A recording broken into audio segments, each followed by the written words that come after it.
अगर आपको पता चले कि आपके फादर जो आपसे बहुत प्यार करते हैं वो एक किडनैपर और एक मर्डरर है, तो आप क्या करोगे? इसी इंटरेस्टिंग एक कंसेप्ट के साथ आज की मूवी आती है। आज की मूवी का नाम है ब्लड एंड टाइज। ये एक कोरियन मूवी है।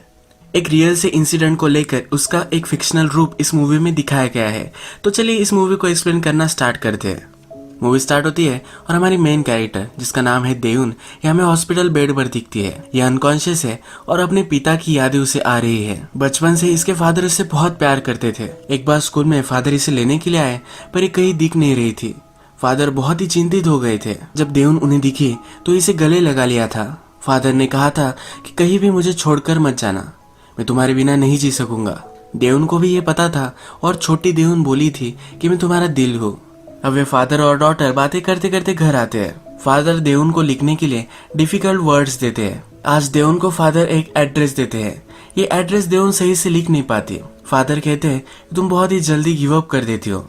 ये बहुत ही बुरी चीज है। जब तक सब कुछ खत्म नहीं हो जाता तब तक तुम्हें गिव अप नहीं करना है। यहाँ घर में हमें फादर और डॉटर की एक फोटो दिखती है जहाँ पर लिखा होता है कि डैडी मैं तुमसे बहुत प्यार करती हूँ। ये सब हमें देउन का बचपन दिखाया गया है। अब वो बड़ी हो चुकी है। इसके बाद हम देखते हैं कि देउन अपने फ्रेंड्स के साथ एक कैफे में हैंग आउट कर रही होती है। यहाँ पर टीवी पर एक न्यूज चल रही होती है। ये जो न्यूज है ये किडनैपर और मर्डरर के बारे में है। 15 साल पहले एक आदमी ने एक बच्चे को किडनैप कर लिया था। जिस बच्चे को किडनैप किया था उसके फादर से बहुत सारे पैसे लिए थे। उसके बाद भी उस छोटे लड़के को मार डाला था। ये जो केस है इसका अब स्टैचू ऑफ लिमिटेशन आने वाला है। इसका मतलब है अब पुलिस ज्यादा इसमें इन्वेस्टिगेशन नहीं कर सकते क्योंकि इस केस को अब 15 साल हो चुके हैं। अब पुलिस को ये इन्वेस्टिगेशन ड्रॉप करनी पड़ेगी। देउन के फ्रेंड्स को ये सही नहीं लगता। ये जब देउन से पूछते हैं तो देउन भी कहती है इन जैसे लोगों को मार डालना चाहिए। कोरिया में किसी को भी फांसी नहीं हुई है तो इन्हें लगता है कि इन जैसे लोगों को फांसी होनी चाहिए। यहाँ पर देउन अपने फ्रेंड्स के साथ बातें कर रही होती है तभी देउन के फादर वहां जाते हैं। इनकी फाइनेंशियल सिचुएशन उतनी अच्छी नहीं है तो देउन के फादर जिनका नाम होता है सुनमन हमेशा काम करते रहते हैं। यहाँ भी इस रेस्टोरेंट में वो काम ही कर रहे होते हैं। देउन फिर अपने फ्रेंड्स को उनसे मिलाती है। देउन का बॉयफ्रेंड है जो पुलिस की एंट्रेंस एग्जाम देने वाला है। अपने फादर से वो उसे मिलाती है। देउन का बॉयफ्रेंड कहता है कि आप कोई भी वरी मत करना, मैं हमेशा देउन का ख्याल रखूंगा। फादर कहते हैं कि नहीं, मैं ही रखने वाला हूँ। ये इसे बहुत ही वियर्ड लगता है पर फादर फिर हंसने लग जाते हैं। वो कहते हैं कि मैं सिर्फ मजाक कर रहा था। देउन के फादर को बहुत काम करना पड़ता है, ये उसे बहुत ही बुरा लगता है। देउन का एजुकेशन खत्म हो चुका है और उसने एंट्रेंस एग्जाम दी है। उसे जर्नलिस्ट बनना है। उसका इंटरव्यू भी अच्छा गया था तो इसका आज रिजल्ट लगने वाला है। सुनमन और देउन दोनों गाड़ी में बैठते हैं और इस इंटरव्यू का रिजल्ट देखते हैं। यहाँ पर इंटरव्यू में देउन फिर से फेल हो जाती है। देउन फिर जिसने इंटरव्यू लिया था उनकी कंपनी को कॉल लगाती है। ये इंटरव्यू में क्यों फेल हुई इसका रीजन उसे नहीं मिलता। ये बहुत ही गुस्से में होती है। सुनमन को लगता है कि उनकी फाइनेंशियल सिचुएशन खराब है, इसी वजह से देउन को उसने लिया नहीं होगा। देउन थोड़ा सा नाराज होती है पर वो अभी और भी ज्यादा होपफुल होती है। वो कहती है कि मेरी और एक इंटरव्यू है, उसमें तो मैं सिलेक्ट हो ही जाऊंगी। ये दोनों अपसेट है तो देउन कहती है कि चलो हम एक चैलेंज करते हैं। घर पर एक वीक के लिए कौन बर्तन मांजेगा इसका इनका चैलेंज होता है। हमेशा इसमें देउन हार जाती है पर इस बार भी अपने फादर को चीयर अप करने के लिए वो रेस्टोरेंट में उन्हें लेकर आती है। इस बार भी फादर जीत जाते हैं। देउन अगर इंटरव्यू में पास हो जाती है तो उसके फादर रह नहीं पाते। देउन की उन्हें आदत हो चुकी है क्योंकि हमेशा से वो देउन का ख्याल ही रखते आए हैं। इसके बाद नेक्स्ट सीन में हम देखते हैं कि देउन अपने फ्रेंड्स के साथ मूवी देखने के लिए आती है। ये मूवी भी जो किडनैपिंग हुई थी 15 साल पहले इस पर ही बेस्ड होती है। इसी मूवी की वजह से फिर से न्यूज वगैरह चल रही होती है। इस मूवी की सैड एंडिंग देखकर देउन को बहुत ही बुरा लगता है पर इस मूवी के लास्ट में एक्चुअल किडनैपर का वॉइस होता है। इसमें बताया जाता है कि अगर आपको ये पता होगा कि ये वॉइस किसका है तो प्लीज आप पुलिस को कांटेक्ट कीजिएगा। अब यहाँ जो थिएटर में मूवी चल रही है इसका भी एक्सप्लेनेशन मेरे चैनल पर अवेलेबल है। इसकी लिंक मैं डिस्क्रिप्शन और आई बटन पर दे दूंगा, आप वो जाकर देख सकते हैं। ये एक्चुअल इवेंट हुआ था जिसमें एक किडनैपर ने बहुत सारे बच्चों को ऐसे ही मार डाला था। ये एक सच्ची कहानी थी और उस पर ये मूवी बेस्ड थी। आज की मूवी हम जो एक्सप्लेन कर रहे हैं उसके बाद क्या हुआ होगा इसका फिक्शनल रूप इन्होंने लिया है। फिर से हम एक्सप्लेनेशन की ओर बढ़ते हैं। अब देउन फिर से मर्डरर का वॉइस सुनती है। इस क्लिप में बोला गया होता है कि कभी गिव अप नहीं करना चाहिए। जब तक सब कुछ खत्म नहीं हो जाता तब तक कुछ भी खत्म नहीं है। देउन को अब रियलाइज होता है कि ये तो उसके फादर कहते थे। ये वॉइस उसके फादर से बहुत मैच करती है और ये कोड भी। ये समझ नहीं पाती ये हो क्या रहा है। ये बहुत ही बड़े शॉक में होती है। मूवी खत्म हो जाने के बाद इसके फ्रेंड्स डिस्कस करते हैं। इसके फ्रेंड्स को लगता है कि वॉइस उन्होंने सुनी है। देवन की फ्रेंड कहती है कि ये तो तुम्हारे फादर जैसी वॉइस थी। देवन उसे डांटती है और कहती है ये क्या कुछ भी बोल रही हो। इसकी फ्रेंड भी इससे अपोलोजाइज करती है और ये यहाँ से चले जाते हैं। रात में देवन इंटरनेट से फिर से रिकॉर्डिंग निकालती है और ये सुनती है। ये जब सोती है तो इसे सपना आता है। इसके फादर ही किडनैपर है तो उन्हें कन्फ्रंट करती है। इसके फादर भी मान जाते हैं। इस बुरे सपने से उठती है। जब सुबह होती है तो फादर ने बहुत सारा खाना इसके लिए बनाया होता है, पर आज इसका कुछ भी खाने का मूड नहीं होता। देवन की फ्रेंड ने जिसने कहा था कि उसके फादर की आवाज थी, उसके साथ वो रेस्टोरेंट में आती है। इसकी फ्रेंड कहती है कि बहुत ही सॉरी हो, मुझे ऐसा कुछ भी कहना नहीं चाहिए था। तुम्हारे फादर तुम्हारा बहुत ही केयर करते हैं, ये कभी भी वो कर नहीं पाएंगे। ये फ्रेंड कहती है कि जब मुझे पता चला था कि मेरे फादर का अफेयर है तभी भी मुझे बहुत ही बुरा लगा था। ये अजीब अजीब चीजें करने लग गई थी। देवन भी ये सब सुनने में इंटरेस्टेड हो जाती है। देवन पूछती है कि तब तुमने क्या किया था। उसकी फ्रेंड कहती है कि मैंने उनके मोबाइल्स, उनका लैपटॉप, ये सब चीजें चेक की थी। देवन को भी आइडिया अच्छा लगता है और अब फादर के लैपटॉप वगैरह वो चेक करने लग जाती है। यहाँ पीसी में फादर ने पॉर्न फिल्म डाउनलोड्स की होती है, ये उसे दिखती है। देवन को ये फिल्म मिल चुकी है, ये फादर देख लेते हैं।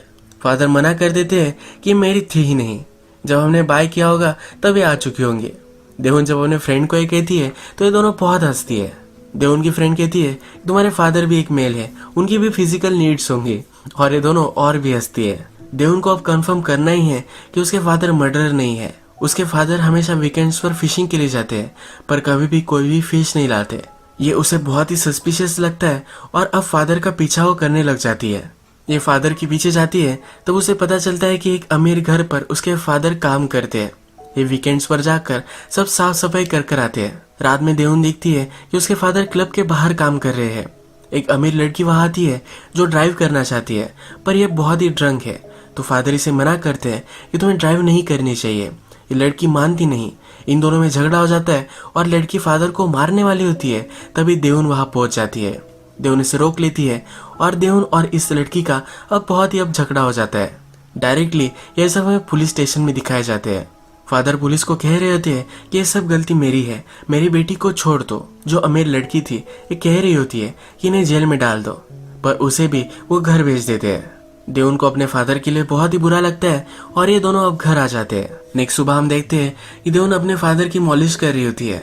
ये कहती है कि आपके बाल सफेद हो चुके हैं। फादर कहते हैं कि इस सफेद बालों का क्या, अभी तो वो जवान है, अभी तो बहुत सारी चीजें कर सकते हैं। देवन अब सीरियस हो जाती है और पूछती है कि आपने कभी कुछ शादी क्यों नहीं की। फादर कहते हैं कि मैं अभी भी शादी कर सकता हूँ, पर मेरा सारा टाइम तुम ही खा जाती हो। एक्चुअल में सही भी होता है। देवन से फादर बहुत प्यार करते हैं और उसे ही पूरी अटेंशन मिलनी चाहिए, इसलिए कभी भी उन्होंने शादी नहीं की होती। अब मूवी में और एक कैरेक्टर इंट्रोड्यूस होता है, इसका नाम है शिन। शिन इन पर नजर रख रहा होता है। जब देवन घर से बाहर लाइब्रेरी में जाती है तब वहाँ शिन आ जाता है।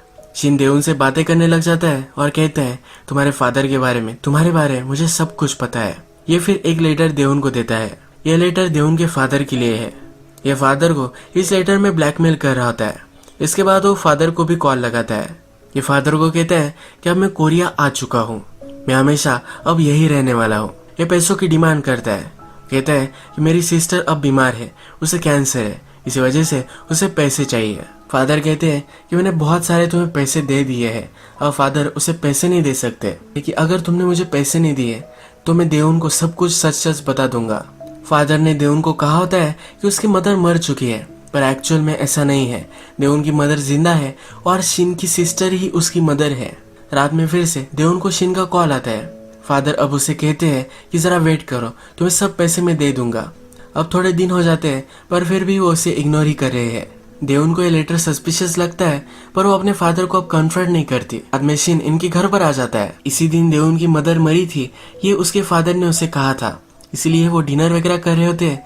मदर की फोटो वहां लगाई होती है। शिन जब ये सब देखता है, सब खाना वगैरह वो गिरा देता है। वो कहता है ये क्या चल रहा है। शिन कहता है तुम्हारे फादर को गिल्टी महसूस हो रहा है, इसीलिए ये सब वो कर रहे हैं। फादर शिन को कहते हैं कि बाहर जाकर हम बात करते हैं, पर ये मान नहीं रहा होता। फादर जोर से इसे एक झापट लगाते हैं। उसे कहते हैं कि तुम ये सब करने के लिए मर सकते हो। शिन बोलता है कि तुम कहते हो कि जब तक सब कुछ खत्म नहीं हो जाता तब तक कुछ भी खत्म नहीं हुआ है, कभी भी गिव अप नहीं करना चाहिए। यह कहकर वहां से चला जाता है। रात में देवन सो नहीं पाती। फादर के सब ड्रॉर्स वगैरह चेक करने लग जाती है। इसी ड्रॉर्स में उसे एक रिसिप्ट मिलती है। ये एक हॉस्पिटल की रिसिप्ट है और यहाँ हस्बैंड और वाइफ का नाम लिखा गया है। ये नाम वो पहचान नहीं पाती। इसके बाद हम देखते हैं कि फादर फिर से शिन को मिलने के लिए आए हैं। शिन को कह रहे होते हैं कि सब कुछ पैसे में तुम्हें दे दूंगा। थोड़े से पैसे वो शिन को दे देते हैं। इसके बाद हम देखते हैं कि देवुन को वो नाम तो मिले हैं, पर उन नाम का करना क्या है ये उसे मालूम नहीं होता। उसके फ्रेंड का कोई फ्रेंड होगा जो पुलिस की एंट्रेंस में पास हो गया होगा, तो उससे ये इन्फॉर्मेशन निकाल सकता है कि 2 नाम किसके हैं। तो अपने बॉयफ्रेंड से अब वो हेल्प लेती है। उसका बॉयफ्रेंड भी ये करने के लिए मान जाता है और अपने फ्रेंड से हेल्प लेता है ये सब इन्फॉर्मेशन निकलवाने के लिए। रात में देवुन के बॉयफ्रेंड को इन्फॉर्मेशन मिल जाती है कि वो आदमी और वो औरत कौन था। बॉयफ्रेंड का फ्रेंड बहुत ही परेशान है। मूवी के आ जाने के बाद मीडिया से बहुत ही प्रेशर बढ़ चुका है। इस केस को पुलिस को जल्दी से सॉल्व करना है, पर ये कर नहीं पा रहे। इसके बाद हम देखते हैं कि बॉयफ्रेंड देवुन के पास आ जाता है। देवुन को कहता है कि जिस आदमी का तुमने मुझे नाम दिया था वो 1995 से एक्टिव नहीं है। उसके पहले रॉबरी वगैरह इस तरह की चीजें उसने की थी। 1985 में ही अबडक्शन और मर्डर ये सब हुआ था। बॉयफ्रेंड कहता है कि इस तरह के लोग कभी भी सुधरते नहीं, इसने शायद कुछ नया नाम ले लिया होगा। देवुन को धक्का लगता है क्योंकि उसे समझता है कि उसके फादर ही हो सकते हैं। दूसरा नाम फिर औरत का होता है। ये देवुन पहचानती है, ये उसकी मदर का ही नाम है। बॉयफ्रेंड कहता है कि इस औरत का कोई भी क्रिमिनल रिकॉर्ड नहीं है, ये औरत अभी भी जिंदा है। देवुन को अब शौक लगता है कि ये कैसे हो सकता है। उसकी मदर अभी भी जिंदा है और उसका एड्रेस भी उसे मिल चुका है। रात में ही अपनी मदर से मिलने के लिए निकलती है। ये मदर की घर तक पहुंचती है, पर वहाँ कोई भी नहीं होता। ये रात भर वही रुकती है और सुबह पर उसे शिन वहां से बाहर आता हुआ दिखता है। ये शिन का पीछा करने लग जाते हैं। ये आगे चलकर शिन को स्पॉट नहीं कर पाते, पर शिन आगे से आता है और इनकी गाड़ी का कांच अपने हेलमेट से तोड़ देता है। देवुन उसे कह देती है कि उसे अपनी मदर के बारे में पता है। शिन को बहुत ही बुरा लगता है क्योंकि अब उसे पैसे नहीं मिल पाएंगे। देवुन को अपनी मदर से मिलना है। वो हॉस्पिटल में जाती है, पर उसकी मदर बेड पर होती है, उसे कुछ भी बात नहीं कर सकती। देवुन अब शिन से बात करती है। वो कहती है कि और एक चीज है जो मैं तुमसे पूछना चाहती हूँ।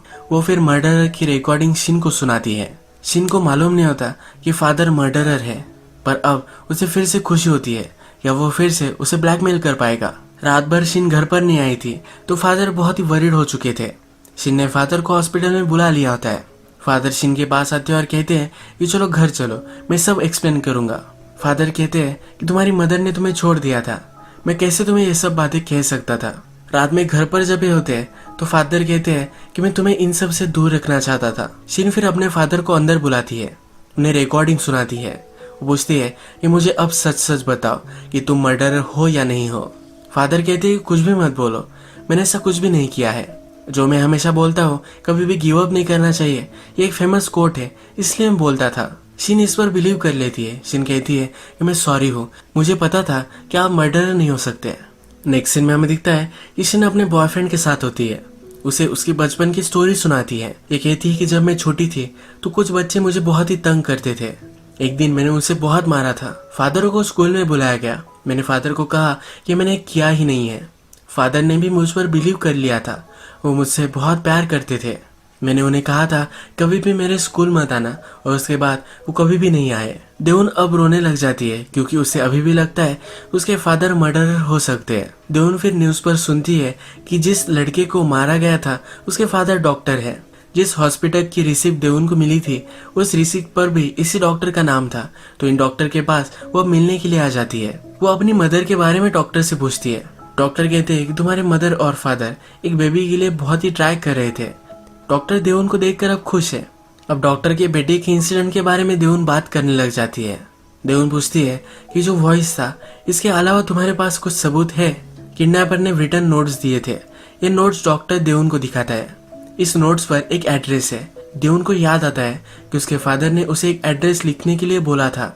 ये वही एड्रेस है। देवुन वहां से जल्दी से चली जाती है। इसे बहुत ही शॉकिंग लगता है। ये फिर घर पर आती है।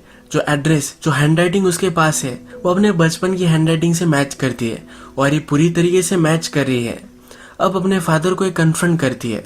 उसके फादर इन सब को मना कर देते हैं। कहते हैं कि किसी की भी हैंडराइटिंग हो सकती है, देवुन को सिर्फ सच जानना है, और उसके फादर अभी भी मना ही कर रहे हैं। अब इसके बाद हमें पुलिस की इन्वेस्टिगेशन दिखती है। देवन ने अपने फ्रेंड को 2 नामों का पता निकालने के लिए कहा था। जब बॉयफ्रेंड ने ये पता निकाला तो पुलिस स्टेशन में उनके सिस्टम में यह फ्लैग हो चुका था। पुलिस के बॉस को जब ये पता चला तब और भी इन्वेस्टिगेशन हुई। पुलिस को भी पता है कि फादर और डॉक्टर इन दोनों में कनेक्शन है, तो अब फादर एक प्राइम सस्पेक्ट बन जाते हैं। पुलिस रात में घर आती है और दरवाजा खटखटाती है। देवन अपने फादर को कन्फ्रंट कर ही रही थी पर वो अब छुप जाती है। पुलिस का पीछा करते करते डॉक्टर भी वहां पहुंच जाते हैं जिनका बेटा किडनैप हुआ था। ये सिर्फ देवन के फादर की आवाज सुनना चाहते हैं। देवन के फादर जब बोलने लग जाते हैं तब इस डॉक्टर को 100% कन्फर्म हो जाता है कि यही मर्डरर है। ये उस पर झपक पड़ते हैं और बहुत मारने लग जाते हैं। पुलिस फिर इन्हें रोकते हैं। मारते मारते फादर बेहोश हो चुके थे। इन्हें हॉस्पिटल में ले जाया जाता है। हॉस्पिटल में फादर अनकॉन्शियस है और इन्हें फिर से कॉन्शियस में आने के लिए 2-3 दिन लग सकते हैं। डॉक्टर डिटेक्टिव से पूछते हैं कि क्या अब ये केस खत्म हो जाएगा। डिटेक्टिव कहते हैं कि कॉन्शियस में आने के बाद हम देवन के फादर को वॉइस सैंपल निकालने के लिए बोलेंगे। अब 15 साल हो चुके हैं तो ये सैंपल मैच करना बहुत ही डिफिकल्ट हो सकता है। डॉक्टर को बहुत ही बुरा लगता है। पुलिस अब देवन के घर की सब छानबीन करने लग जाते हैं। देवन के पास सबूत है, उसकी हैंडराइटिंग वो पुलिस से छुपा कर रखती है। पुलिस को घर में कुछ भी नहीं मिलता। देवन जब अपने फ्रेंड से मिलती है तो उसकी फ्रेंड उसे कहती है कि अब मैं थोड़े दिनों के लिए तुमसे मिल नहीं सकती। वो अब डर रही है कि पुलिस उसे भी क्वेश्चन कर सकते हैं। देवन को उसके प्रोफेसर ने बुलाया होता है। जिस प्रोफेसर ने उसे लेटर ऑफ रिकमेंडेशन दिया है वो अब उसे बोल रहे हैं कि मेरी अब इज्जत दांव पर है। ये प्रोफेसर भी बहुत डरे हुए हैं। देवन के फादर ने प्रोफेसर को एक गिफ्ट दिया था, वो गिफ्ट भी प्रोफेसर अब उसे वापस कर देते हैं। प्रोफेसर देवन को बहुत ही हेल्प करते थे तो फादर ने एक लेटर लिखा था जिसमें वो बहुत ही थैंकफुल थे और एक गिफ्ट भी प्रोफेसर को दिया था। देवन रात में हॉस्पिटल में आती है। उसके फादर अभी भी कोमा में ही है। देवन फिर रोने लग जाती है। वो कहती है कि आप कभी भी मत उठना, यही सही होगा। उसे पता नहीं कि अब वो क्या करेगी, पर वो नहीं चाहती कि उसके फादर कभी भी कॉन्शियस में आए। इसके बाद हम देखते हैं डिटेक्टिव देवन से सब कुछ पूछताछ कर रहे हैं। देवन को पता था कि उसके फादर मर्डरर है पर वो पुलिस से छुपा रहे थे। इस डिटेक्टिव को ये बात पता है। देवन से सब कुछ सवाल पूछते हैं पर देवन सब चीज को मना कर देती है। वो कहती है कि मेरे फादर मर्डरर नहीं है। डिटेक्टिव उसे एक स्पॉट दिखाते हैं जहाँ पर छोटे बच्चे को मार दिया गया था। देवन को बुरा लगता है पर अभी भी वो कुछ भी नहीं बोलती। जब डॉक्टर को ये बात पता चलती है कि देवन कुछ भी सच सच बोल नहीं रही तो डॉक्टर बहुत ही डिस्टर्ब हो जाते हैं। देवन के पास जाकर वो कहते हैं कि अगर मेरा बेटा जिंदा होता तो तुम्हारी ही एज का होता। इसके बाद देवन के फादर फिर से कॉन्शियस में आ जाते हैं। उनका वॉइस सैंपल लिया जाता है। हॉस्पिटल के बाहर सब मीडिया वगैरह होती है। जल्दी से इस वॉइस को टेस्टिंग के लिए भेजा जाता है। जब इसे एनालाइज वो करते हैं, ये आवाज 15 साल पहले की थी, इसी वजह से मैच नहीं हो पाती। अब देवन के फादर को वो अरेस्ट नहीं कर सकते। ये सब देखकर डॉक्टर को बहुत ही सदमा लगता है। यहीं पर वो बैठ जाते हैं और रोने लग जाते हैं। इसके बाद देवन और उसके फादर गाड़ी में बैठकर घर आने के लिए निकलते हैं। यहाँ पर देवन ड्राइव कर रही होती है। आज की रात लास्ट रात है।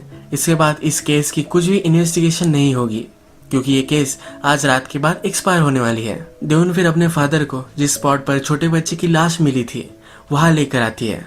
देवन कहती है कि मुझे पता है कि आप ही मर्डरर हो क्योंकि मुझे साफ साफ याद है कि आपने मुझे वो एड्रेस लिखने के लिए बोला था। उस स्पॉट पर आकर वो कहती है तुम ये सब कैसे कर सकते हो। देवन कहती है कि मैं आपको पुलिस में नहीं देने वाली, सिर्फ मुझे जानना है कि आपने सचमुच में किया है या नहीं। वो सिर्फ सच जानना चाहती है। देवन के फादर 12 बजने का वेट करते हैं, यानी ऑफिशियली ये केस अब एक्सपायर हो जाती है। इसके बाद ये हंसने लग जाते हैं। ये कहते हैं कि जब तक सब कुछ खत्म नहीं हो जाता तब तक कुछ भी खत्म नहीं होता। कभी भी गिव अप नहीं करना चाहिए। यानी कि यही मर्डरर है पर केस एक्सपायर होने से पहले कोई भी एडमिट नहीं करना चाहते थे। फादर कहते हैं कि अब सब कुछ ठीक हो जाएगा। देवन कहती है कि अगर सचमुच में तुम इंसान हो तो प्लीज माफी मांगो, भगवान से माफी मांगो। फादर कहते हैं मैंने सब कुछ तुम्हारे लिए ही किया है। देवन बहुत ही डिस्टर्ब हो जाती है। वो कहती है हमें हमारे पापों का प्रायश्चित करना ही पड़ेगा। अपने फादर का हाथ पकड़ती है। कहती है यहाँ से हम सुसाइड कर लेते हैं, हम अब जी नहीं सकते। फादर मानते नहीं और उसे गाड़ी में बिठाकर घर लेकर जाना चाहते हैं। ये सब जब चल रहा है तो इसी स्पॉट पे हमें दिखता है कि डॉक्टर इन दोनों पर नजर रख रहे हैं। डॉक्टर को अब अपने सन का बदला लेना है। जब फादर गाड़ी में बैठ जाते हैं तो डॉक्टर जोर से आते हैं और अपनी गाड़ी उनकी गाड़ी से टकरा देते हैं। फादर और डॉक्टर ये दोनों ऊंचाई से गिरकर पानी में गिर जाते हैं। देवन भी इसमें जरा इंजोर हो जाती है। नेक्स्ट डे पुलिस इन्वेस्टिगेशन चलती है और फादर और डॉक्टर ये दोनों मर चुके हैं। पुलिस से जब क्वेश्चन पूछा जाता है तो पुलिस कहते हैं अब ये केस खत्म हो चुकी है, इस पर कोई भी इंक्वायरी वो करने नहीं वाले। देउन हॉस्पिटल में है और वो शायद कभी भी चल नहीं पाएगी। पुलिस जब देउन को देखने के लिए आते हैं तो कहते हैं कि अब अपने फादर का प्रायश्चित ये बेटी करेगी। इसके बाद नेक्स्ट सीन में हमें शिन दिखता है, अपनी सिस्टर से वो बात कर रहा है। उसकी सिस्टर उसे सब कुछ सच्चाई बता देती है। शिन के मदर और फादर इन्हें कभी भी बच्चा नहीं हो रहा था। फादर बहुत ही डिस्टर्ब हो गए और एक दिन उन्होंने हॉस्पिटल से बच्चा चुरा लिया। यही बच्चा देयुन थी। मदर ये एक्सेप्ट नहीं कर पाई। उसने फादर को समझाने की कोशिश की पर ये समझे नहीं। ये फादर के साथ रह नहीं सकती थी, इसी वजह से फादर को छोड़कर ये चली गई। देउन की एक्चुअल मदर का नाम इसे पता है। ये सब वो शिन को बता देती है। शिन भी देउन की एक्चुअल मदर को कॉल लगाता है और देउन कहाँ है ये बता देता है। इसके बाद देउन के हॉस्पिटल का नाम बदल जाता है, ये हमें दिखता है, यानी कि उसकी मदर ने उसे ढूंढ लिया है। फ्लैशबैक में हमें दिखता है कि शिन को पता था कि देउन के फादर ने देउन को किडनैप किया था, पर देउन के मदर फादर कौन थे ये उसे मालूम नहीं था। अब मर्डरर यानी कि देउन के फादर को भी ब्लैकमेल करने लग गया। देउन के फादर ने किडनैपिंग से जो भी सब पैसे कमाए थे ये सब उन्होंने शिन को दे दिए। देउन के फादर फिर साइकोपैथ की तरह देउन से प्यार करने लग गए। अब इस मूवी में जब देउन को सब कुछ पता चला तो हमेशा से कन्फ्लिक्ट में थी, क्योंकि उसके फादर एक अलग ही कैरेक्टर थे। हमेशा से उसका केयर करते थे। उसे कुछ समझ में नहीं आ रहा था कि उसके फादर भी ये सब कर सकते हैं। जब उसे पता भी चल गया था तब भी अपने फादर को ही प्रोटेक्ट कर रही थी। उसके मन में अभी भी उसे लग रहा था कि उसके फादर ये नहीं कर सकते। अपने फादर का जब उसे असली रूप पता चला तब उसे पता था कि वो जी नहीं पाएगी। उसका एक्सीडेंट हुआ और वो अनकॉन्शियस है, पर लास्ट में हमें दिखता है कि उसकी आंखें खुल जाती है। सब कुछ बुरा ही हुआ है पर जीने की थोड़ी सी उम्मीद उसे आ जाती है। यही आज की वीडियो हम खत्म करते हैं। अगर आपको ये वीडियो अच्छा लगा तो प्लीज़ इस वीडियो को लाइक कर दीजिएगा। मैं बहुत सारी इस तरह की मूवीज लेकर आता रहता हूँ, तो प्लीज़ चैनल को सब्सक्राइब कर दीजिए और बेल नोटिफिकेशन आइकन दबाना भी मत भूलिए। हम फिर से मिलेंगे और एक नई मूवी के साथ। तब तक के लिए थैंक यू और आप अपने आप का ख्याल रखिए।